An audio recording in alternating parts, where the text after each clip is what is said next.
Dos altos funcionarios de la Casa Blanca viajarán a Kiev para reunirse con el presidente ucraniano Volodymyr Zelensky, según lo anunció el mandatario. Zelensky reiteró que si las tropas rusas matan a militares que resisten en Mariupol, no habrá más negociaciones. Rusia aumenta sus ataques en el Donbass. El gobernador de Lugansk afirmó que al menos 6 civiles murieron en un bombardeo en las últimas horas.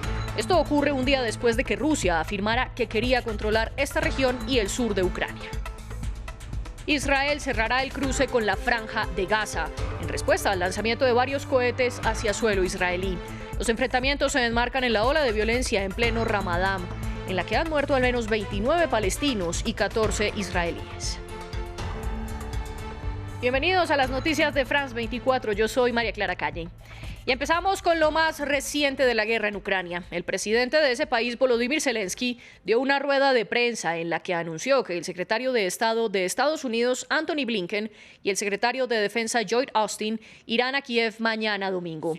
Según el mandatario, hablarán de las armas que necesitan los ucranianos y del ritmo de entrega, aunque la Casa Blanca no hizo ningún pronunciamiento. La visita es la primera que hace el gobierno estadounidense, luego de ser criticado por no ir a Ucrania, a diferencia de lo que han hecho varios líderes europeos. Zelensky espera que el presidente de Estados Unidos, Joe Biden, vaya pronto y criticó que el secretario de la ONU, Antonio Guterres, viaje primero a Moscú que a Kiev. Escuchemos lo que dijo sobre el viaje de los estadounidenses. No creo que sea un gran secreto, aunque no sé si es público todavía. Mañana llega gente de Estados Unidos. Tendré una reunión con el ministro de Defensa y el secretario de Estado, el señor Blinken. Estamos esperando por circunstancias de seguridad para permitir que el presidente de Estados Unidos llegue y apoye a la nación ucraniana. Además, el presidente Volodymyr Zelensky reiteró que dejarán de negociar con Rusia si las tropas enviadas por Moscú matan a los soldados que todavía resisten en Mariupol. Hoy los militares rusos bombardearon de nuevo la fábrica de acero de Azovstal en esa ciudad, donde está atrincherado el último foco de resistencia ucraniana. Zelensky también advirtió que rechazan un referendo en la ciudad de Jersón, que ya controlan los rusos. Si nuestros hombres son asesinados en Mariupol y si estos pseudo-referéndums se organizan en nuevas pseudo-repúblicas, entonces Ucrania se retirará de cualquier proceso de negociación. Mientras tanto, los ataques han aumentado en la región del Donbass, en el este ucraniano, donde se concentra la nueva fase de la operación militar de los rusos. El gobernador de Lugansk denunció que al menos 6 civiles murieron en bombardeos recientes, mientras que el Estado Mayor de las Fuerzas Armadas de Ucrania afirma que repelieron 8 ataques rusos en Lugansk y en Donetsk en las últimas 24 horas. Por su parte, la Organización para la Seguridad y la Cooperación en Europa denunció que varios de los miembros de su misión nacional fueron retenidos en esas dos provincias. La OCE precisó que están intentando establecer canales de comunicación para poder liberarlos. Y en el sur de Ucrania, al menos 5 personas murieron y 18 resultaron heridas en un ataque con misiles en la ciudad portuaria de Odesa. El Comando Aéreo del Sur de Ucrania aseguró que los misiles impactaron en una instalación militar y en 2 edificios residenciales. Sin embargo, los rusos dicen que el objetivo del ataque fue un depósito donde se guardaban armas enviadas por Estados Unidos y la Unión Europea. Este ataque ocurre luego de que el comandante adjunto del Distrito Militar Central de Rusia afirmara que Moscú quiere controlar el sur de Ucrania para poder llegar hasta el territorio de Transnistria, en Moldavia. Desde Dnipro, una de nuestras enviadas especiales, Leticia Álvarez, nos reportó cuál es la importancia de lo que ocurre en Odesa. El ejército ruso ha atacado la ciudad portuaria de Odesa. 2 misiles han impactado contra un edificio de viviendas y un edificio militar. Hay 5 fallecidos. Odesa es una ciudad clave para este país. Apenas había sido atacada, tiene más de 800.000 habitantes y es muy significativo este lanzamiento de misiles porque se produce horas después de que un alto cargo militar ruso avisara de que Odesa está bajo el punto de mira porque quieren controlar todo ese flanco sur. El ministro de Exteriores, Kuleba, ha denunciado que estos ataques forman parte de una campaña para aterrorizar a todos los ciudadanos de este país. De forma simultánea también ha sido atacado la ciudad de Kharkiv, que es frente de batalla, y aquí en Dnipro, donde nos encontramos, las defensas antiaéreas han derribado un misil justo en el parque que tenemos a nuestras espaldas, donde han caído los fragmentos. A esa hora el parque estaba abierto. En el norte de Ucrania aprovechan el retiro de las tropas rusas para intentar reconstruir las urbes. Borodianka, ubicada a 60 kilómetros de la capital, es una de las ciudades más destruidas por la guerra, con el 40% de su infraestructura dañada.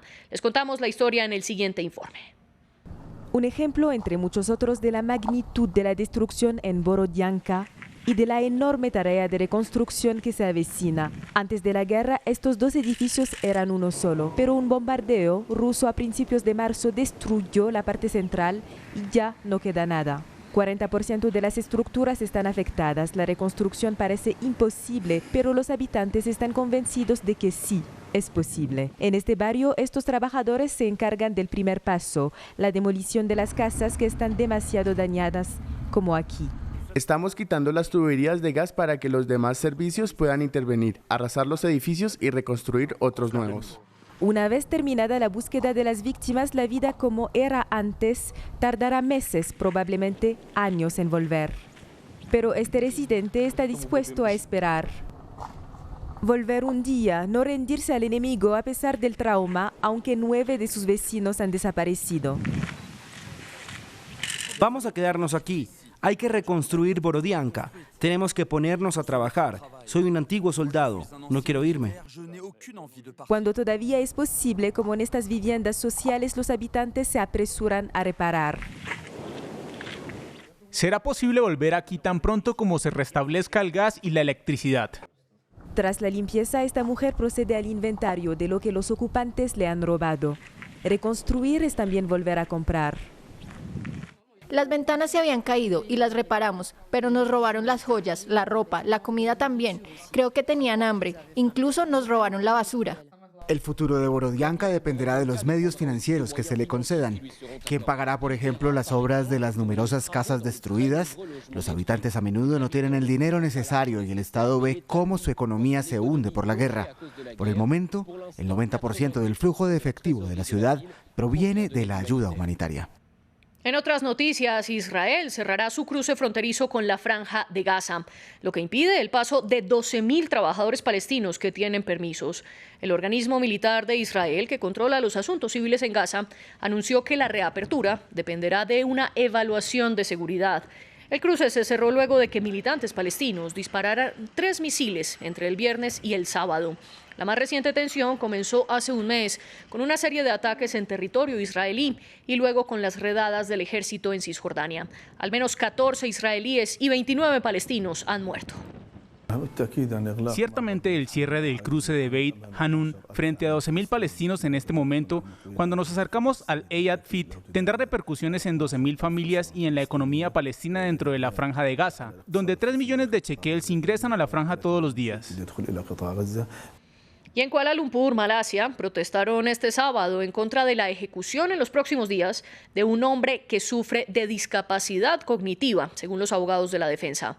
A finales de marzo, el tribunal aseguró que no hay evidencia que demuestre la condición mental de esta persona, mientras que desestimó una solicitud para que fuera evaluado por un panel independiente de psiquiatras.